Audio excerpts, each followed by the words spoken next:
आणि तर दिवसभरातल्या राजकीय टॉप 9 आपण बातम्या बघूयात।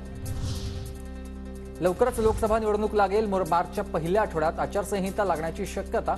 उपमुख्यमंत्री अजित पवारांकडून अंदाज व्यक्त। ईडी सरकारचा हत्यार सत्तेचा पुरेपूर गैरवापर। ईडीचा धाक दाखवला जातोय। आम्ही कोर्टात जाऊ। मविया नेत्यांवरील तपास यंत्रणांच्या कारवाईनंतर शरद पवारांचा हल्लाबोल।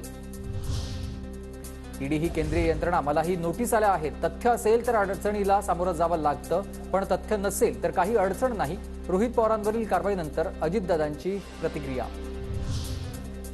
तपास यंत्रणांद्वारे पक्ष आणि घर फोडणं सुरू। अदृश्य शक्तीकडून कटकारस्थान आणि राज्यकारभार। भाजपच्या वॉशिंग मशीनमध्ये गेलं की काहीच प्रॉब्लेम नसतो। सुप्रिया सुळेंची टीका।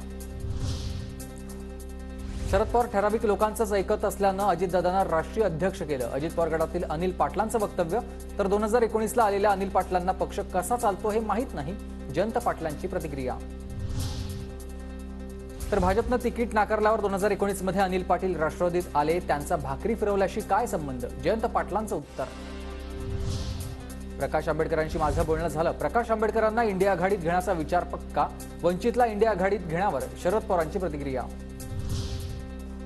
वंचित सोबतची जागावाटपाची अंतिम बोलणी ठाकरे पवार करणार। काँग्रेस प्रभारी रमेश यांची माहिती। 17 आणि 18 फेब्रुवारीला काँग्रेसचं लोणावळ्यात चिंतन शिबिर। राज्यातले 300 नेते हजेरी लावणार असल्याची ही माहिती।